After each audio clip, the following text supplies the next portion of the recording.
Alright, so let's get back as to why you would care to predict the actual population in, well, that I guess was July of 2012. So it might even be more accurate because our answer, remember, was 314.8 million.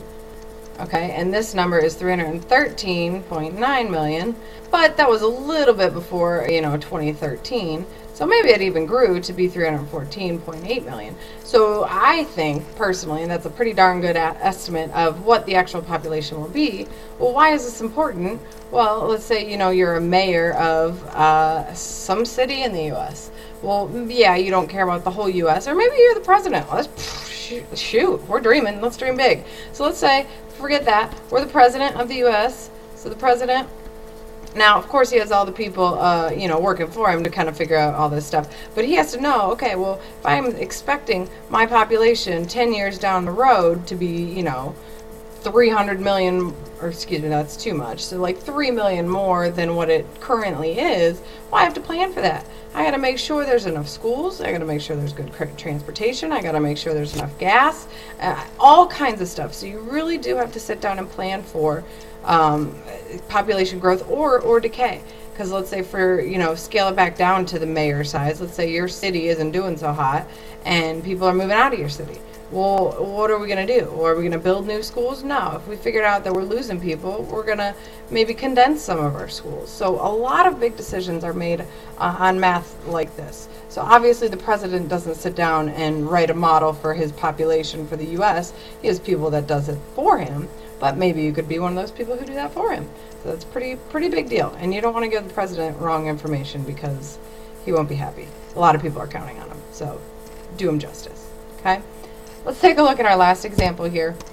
I'm sorry, it's actually kind of the same example, but our last little part to it here, letter C. So this is example 2, again, just to refresh your memory. In 1993, the population of the U.S. was about 258 million. During the early 1990s, the population of the U.S. was growing at a rate about 1% annually. Suppose this growth rate continues. Let P of X equal the population X in years after 1993. So in about what year will the population of the U.S. reach 400 million? So now they're not telling us a year, they're telling us our actual population. So just to refresh your brain, maybe you have this on your paper right in front of you, but I want to write down our model again. It was P of X equals 258 times 1.01% to the X minus 1993. Or some people just had X there, and that's fine too. That'll work, as long as you remember to take off 1993, because it's years since then. Okay? So, you know what? Actually, I am going to get rid of that, because that's going to maybe make things a little bit more confusing. Just know that you have, I don't know why I'm not erasing there. There we go. Okay, there we go.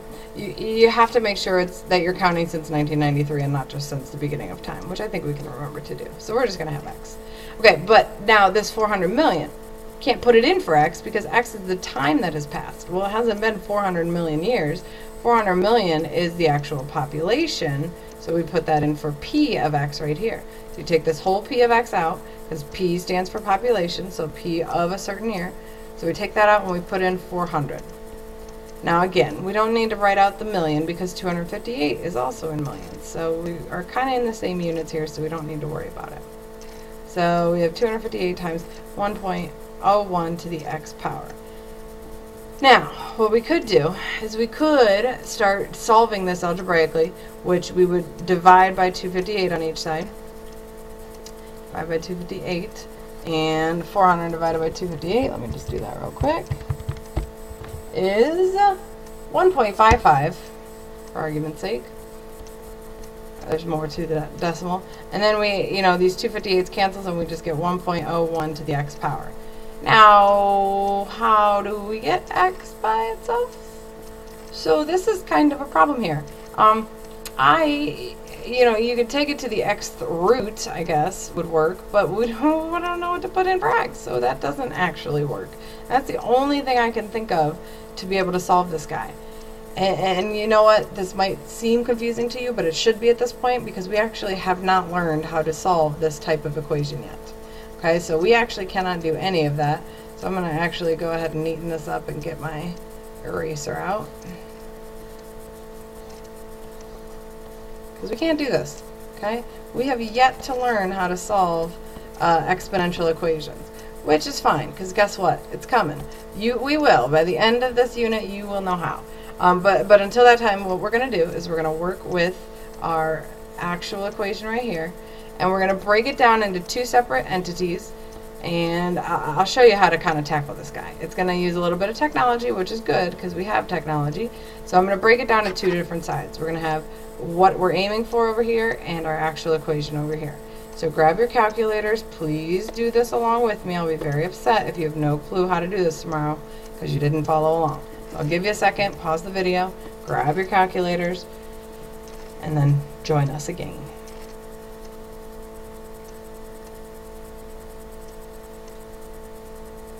Really, go get your calculators. Okay, good. All right, so essentially what we're going to do is we're going to use our graphing capabilities on this calculator. So go to your y equals screen, and we're going to plug in our original equation, which was this side over here. So we're plugging in our original equation.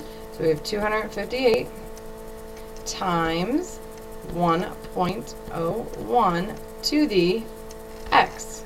Okay, so that's our left side. Now, remember the day I talked about, okay, well, we could put in as many of these as we want. So let's hang tight. Well, no. We know the next one is we want it to equal 400. So we're going to actually say, okay, well, we want it to equal 400, so let's put them both in here. So for the next, for y2, let's put in just simply, whoops, not 7, 400. And I'm going to show you what we're going to do with this here in a second. So go to your graph. Most of you have this picture, which nothing came up. So we need to get a better picture of what this is. And rightly so, nothing should come up, because guess what? We're at 258. These only go up to 10 each way, so 258 is not going to show up on here. So let's go to our zoom menu and choose what we want to do. Let's see what zoom fit does for us. A lot of us are stuck on zoom stat, sorry. That's only used when we put in stuff in our stat menu, which we haven't done. So go to zoom fit. That might work. Let's see what we get here. I hate that. Okay. Go back to your regular window. Go to zoom standard. So 6. Actually, you know what? Let's hold. Let's go back. We're going to keep both of these in here, but let's turn the 400 off. Maybe we'll get a better picture if we just try to fit it to this 258 model.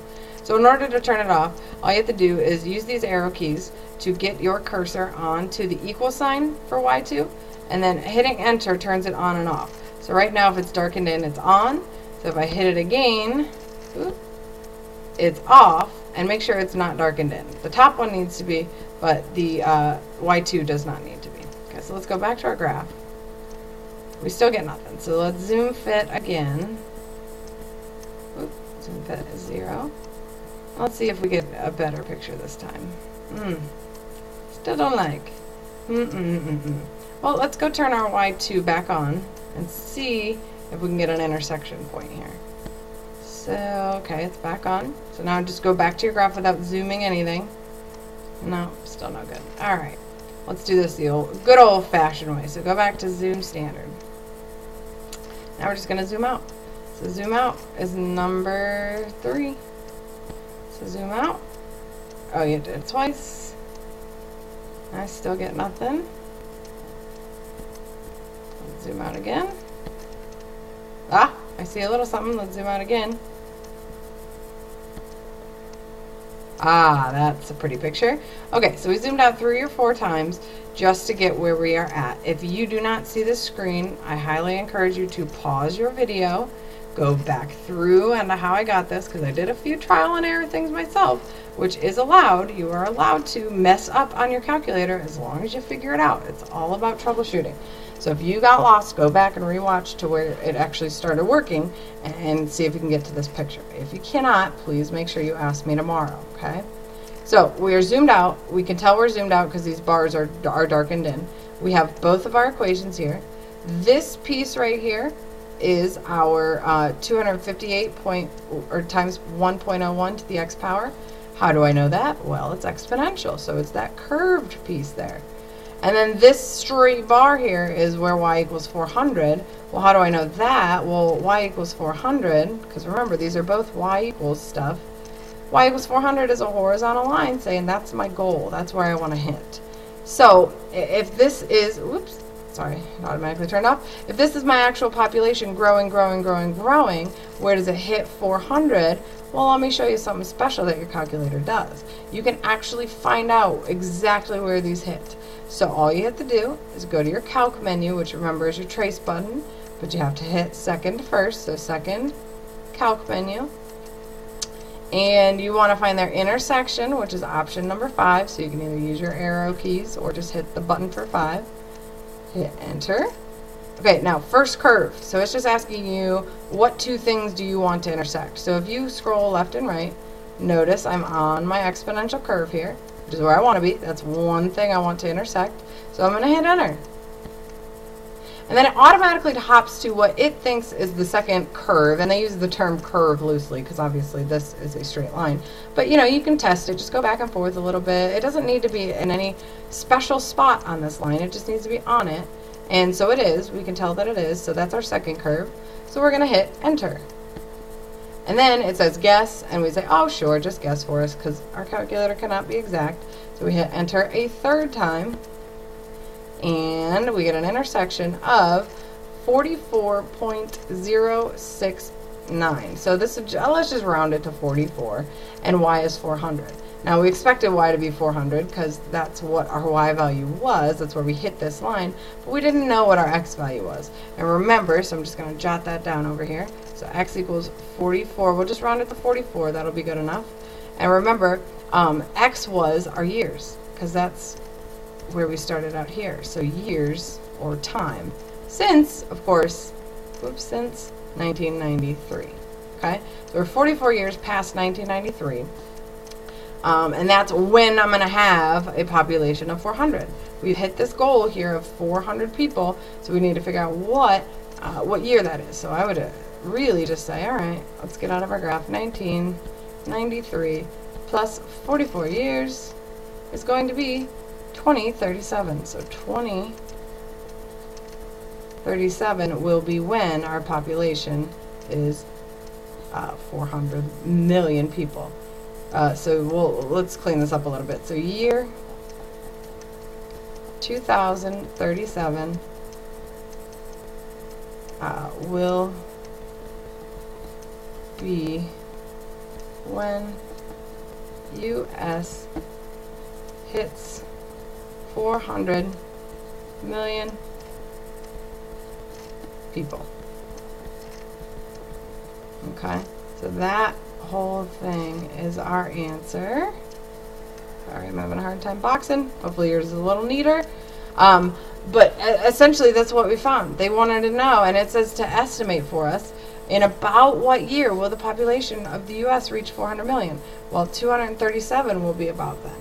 And if you think about it, it makes sense too, because before in 2013, where we were asked to find, we had about 314 million. So if this is higher, the year should be higher. And I know 2037 seems like a long time away, but it'll be here before you know it. And then we could check the census again and see how close we are to that 400 million mark and see if our model actually does hold up. We won't know until then though, of course. So I hope you have a good grasp on exponential growth models. Sorry, these notes were a little long. They typically are towards the beginning of the unit. But just come with these concepts and the calculator work and the graphing work. Hopefully you'll have those down by tomorrow. If not, I really do encourage you. This is the beauty of this. Go back and rewatch something if you need to. The more time we spend together, the less time you have struggling with this stuff. So yay! All right, if you've got it all and you're good to go, then I'll see you guys tomorrow. Night.